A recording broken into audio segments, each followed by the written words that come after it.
നമസ്കാരം പ്രിയമുള്ളവരെ, ഞങ്ങളിപ്പോൾ നിൽക്കുന്നത് പാമ്പാടി എസ്.എൽ. പാനമ്പള്ളി എന്ന സ്ഥലത്താണ്. ഇവിടെ ബൈക്ക് അപകടത്തെ തുടർന്ന് 1 വർഷമായി കാലൊടിഞ്ഞ് കിടക്കുന്ന വിമലിൻ്റെ വീട്ടിലേക്കുള്ള യാത്രയിലാണ്.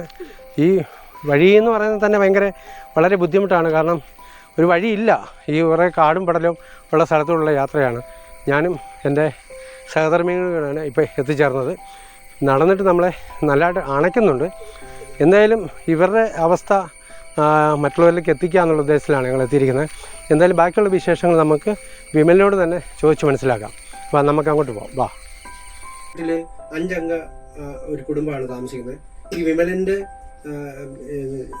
സഹായങ്ങൾ കൊണ്ട് മാത്രം നിലനിന്നിരുന്നൊരു കുടുംബം ഇപ്പം വളരെ മോശമായ സാഹചര്യത്തിലേക്ക് കടന്നു പോവാണ്. എന്തായാലും വിമലിൻ്റെ ഉള്ള വിശേഷങ്ങൾ വിമലിനോട് തന്നെ നമുക്ക് ചോദിച്ച് മനസ്സിലാക്കാം. വിമലിൻ്റെ സങ്കടങ്ങൾ ഒക്കെ ഒന്ന് പറയാം.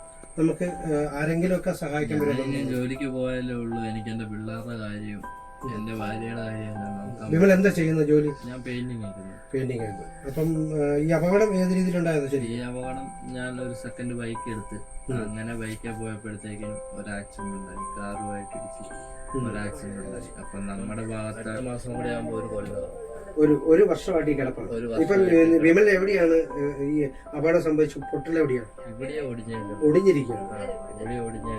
ഡോക്ടർമാർ എന്താ പറയുന്നത്? ഡോക്ടർമാർ ഒന്നും പറയുന്നില്ല. ആദ്യം കാലിനകത്ത് കമ്പിയിട്ട് അത് ഇൻഫെക്ഷൻ ആയി, അത് ഊരി കളഞ്ഞിട്ട് കാലിന്റെ പുറത്തൂടെ കമ്പി ഇട്ടണമെന്ന് പറഞ്ഞു. അതിന്റെ ജോയിന്റ് ആയിട്ടില്ലാത്തതുകൊണ്ട് എന്നിട്ട് അത് പുറത്തൂടെ കമ്പിയിട്ട് എന്നിട്ടും ജോയിന്റ് ആകുന്നില്ലെന്ന് പറഞ്ഞാൽ പ്ലാസ്റ്റർ വിട്ട് ഇതിട്ട് കഴിഞ്ഞ് 3 ആഴ്ച കഴിഞ്ഞ് ചെല്ലാനാണ് പറഞ്ഞത്. 3 ആഴ്ച കഴിഞ്ഞ് ചെന്നിട്ട് ഇനിയല്ല ജോയിന്റ് ആയില്ല, വേറെ കമ്പി കിട്ടണമെന്നാണ് പറഞ്ഞത്.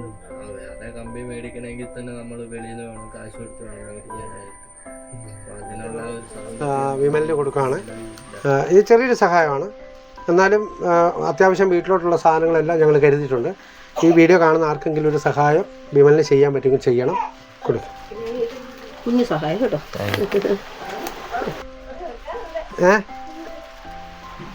ഒന്നുമില്ല അല്ലേ?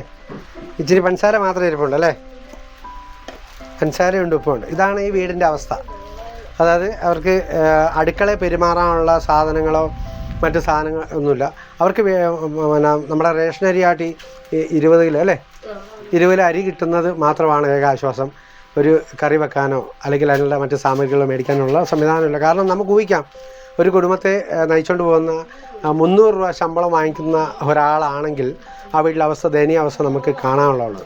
അപ്പോൾ അതൊക്കെ ഒന്ന് നിങ്ങളിലേക്ക് എത്തിക്കാൻ വേണ്ടിയാണ് ഞങ്ങൾ ഈ വീഡിയോ ചെയ്യുന്നത്. ജോലി എന്ന സ്ഥലത്ത് ഞാൻ പോവുകയും അവിടുത്തെ ഒരു മാനേജർ എന്നോട് പറഞ്ഞത്, റേഷനരി കിട്ടുന്നത് കൊണ്ട് ഈ റേഷനരി മാത്രം കഴിച്ച്, അതായത് പച്ച ചോറ് മാത്രം ഉണ്ണുന്ന ഒരവസ്ഥയിലാണ് ഈ കുടുംബം നിൽക്കുന്നത്. കാരണം കറി മേടിക്കാൻ പോലും, കറിക്കുള്ള സാമഗ്രികൾ ഒപ്പിക്കാൻ പോലും പൈസ ഇല്ലെന്നുള്ള ഒരു അവസ്ഥ എന്നെ വിളിച്ചറിയിച്ചിരുന്നു.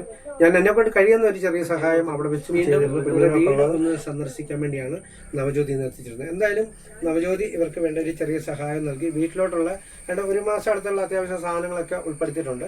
അപ്പോൾ അതും ചില പ്രവാസി സുഹൃത്തുക്കളുടെ സഹായങ്ങൾ കൊണ്ടാണ് ഞങ്ങളിപ്പം ഈ ഒരു സഹായമായിട്ട് ഇവിടെ എത്തിയിരിക്കുന്നത്.